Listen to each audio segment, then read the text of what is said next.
Hello, everybody. Welcome to This Week in Campbell Football with head coach Dale Steele. I'm your host of the show, Chris Haymeyer, and this is the place every week where you'll be able to find the latest information, interviews, and highlights on Campbell football now in its fourth season. And, Coach, that's where we'll start as we get ready for season number 4. I know in a lot of ways it seems like the first 4 years have breezed by, and in other ways, you know how far this program has come.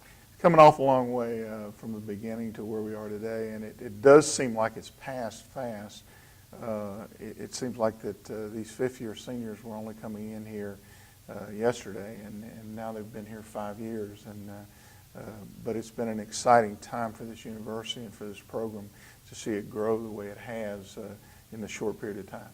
Coach, that's got to be one thing that's so different for you this year. You come into the locker room, you get ready to start camp, you have 30-plus seniors that have big roles on this team. What has that meant to you? How does that change how practice runs? Oh, it changes everything. It changes everything that we do in the program is really affected by the maturity level and the experience of our football team.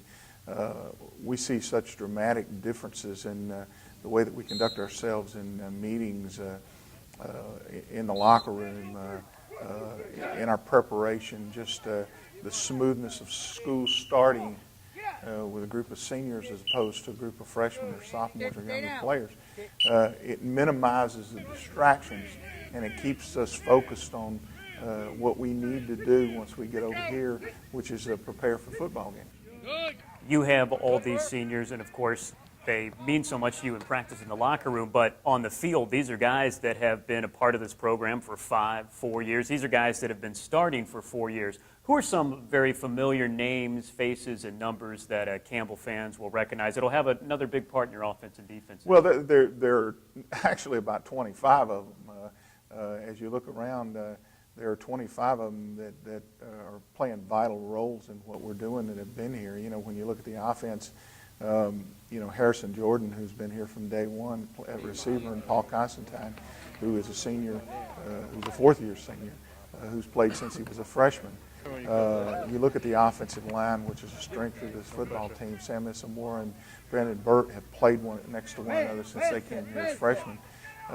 Troy Horan has started every game at center except one as a fifth-year senior since he's been here. And Jeremy Hill, starting in his sophomore season, has started every game.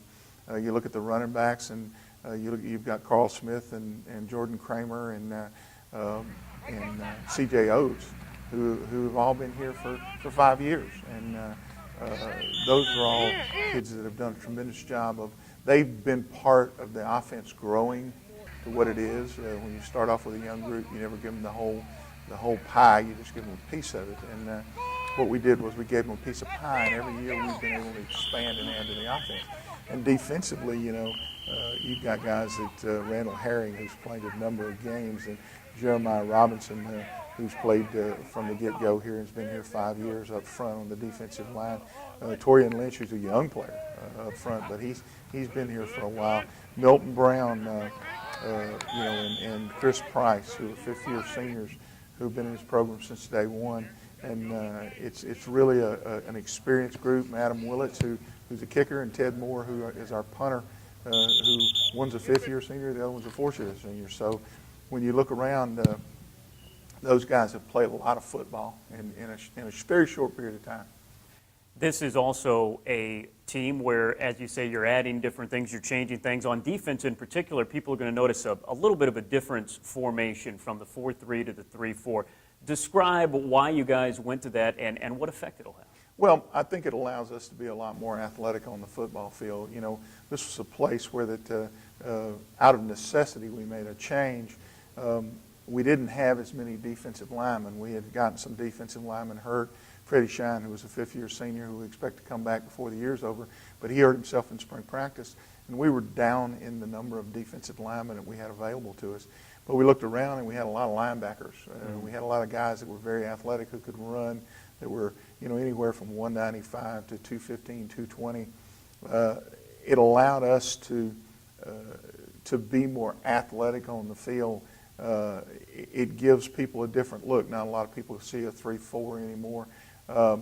But we found out that last year, because so many people are spreading the field, that we were playing a lot more 3-4 in order to defend teams that were in spread offenses.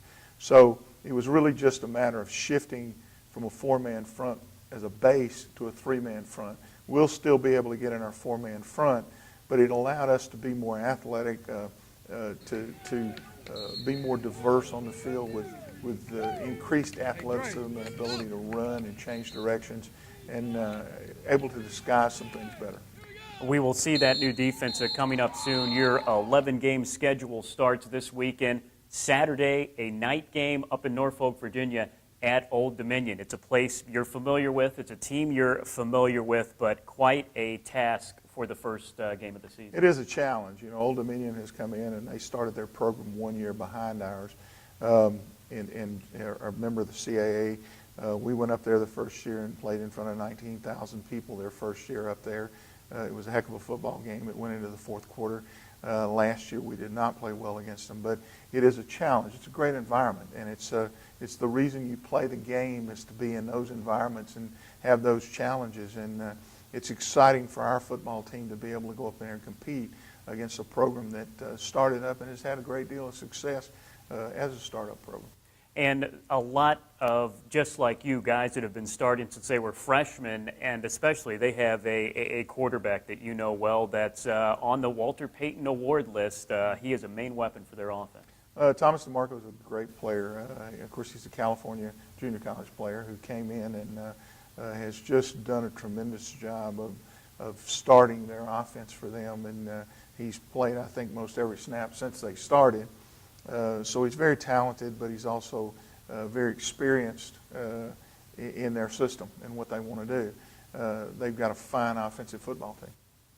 We talk about the schedule as it goes on this year, Coach, and I kind of like the way at the beginning of the year how the schedule falls out. You guys have a big test up at Old Dominion to start the year. You come back home, have a home opener against Apprentice, and then a week off before conference play starts against Jacksonville, who is, year after year, the team to beat in this conference. Well, I think the schedule does set up very well for us.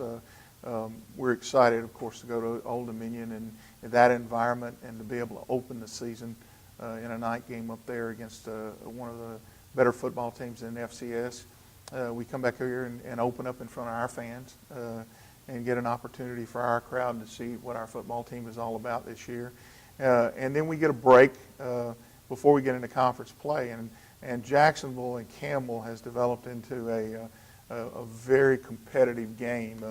It's one of those games where that I'll guarantee it's going to be a fist fight whenever we play them, and we're excited to play them in the conference opener.